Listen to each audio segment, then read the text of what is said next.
Okay, today we've got a really significant topic, one that's completely reshaped Europe, the Russia-Ukraine relationship.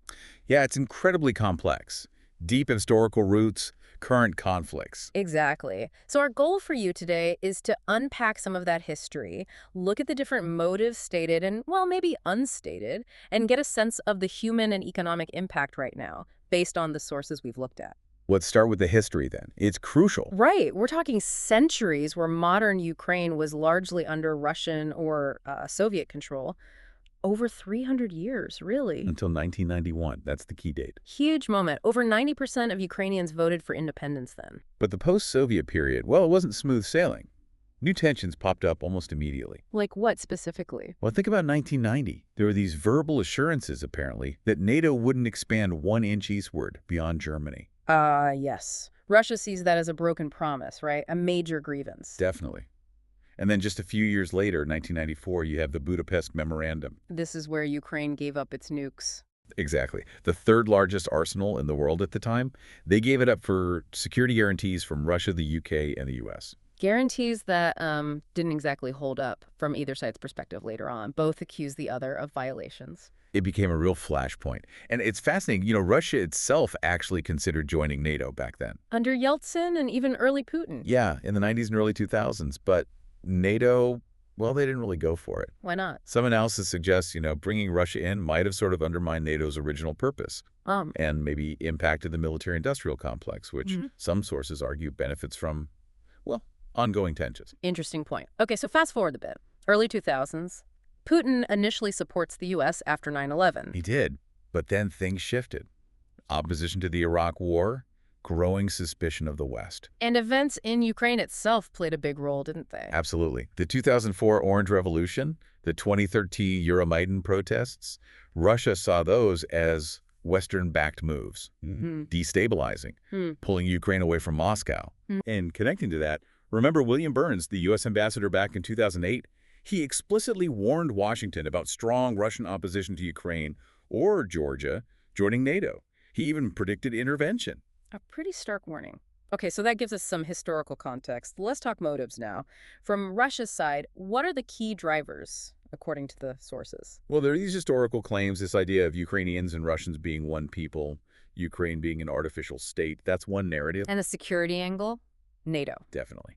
NATO expansion is framed as an existential threat, shrinking their buffer zone on that North European plain. Right. But there's more, isn't there? What about energy? Yes. That's critical and maybe less discussed.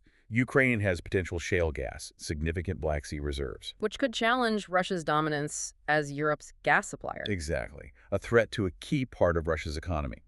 And the 2014 annexation of Crimea wasn't just about the strategic port, Sevastopol.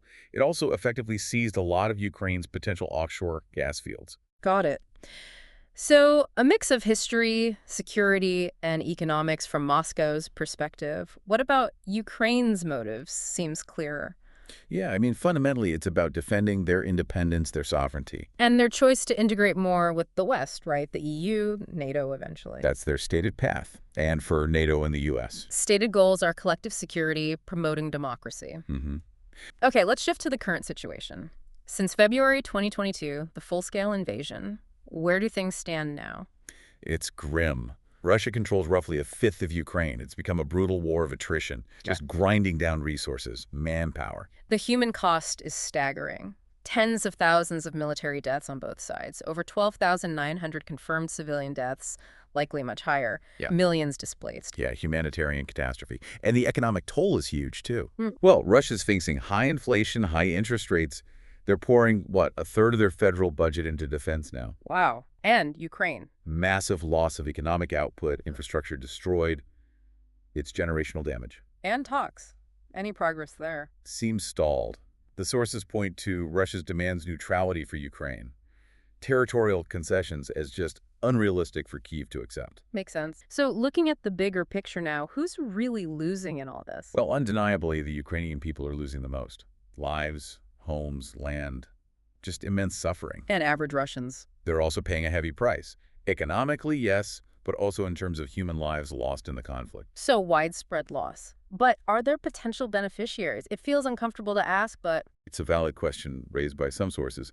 There's this provocative idea about post-war reconstruction. how so? The suggestion is that major financial institutions, maybe banks, could see opportunities, potentially using natural resources as collateral for rebuilding efforts. Especially considering the vast estimated value of Russia's own natural resources, $75 trillion, that could become a factor. It's a possibility floated in some analyses, yeah. Yeah. Part of a larger geopolitical calculation, perhaps. Okay, so wrapping this up, we really encourage you, our listeners, to keep exploring these issues, keep asking questions. Thanks for joining us for this deep dive. Yeah, thanks, everyone. See you next week.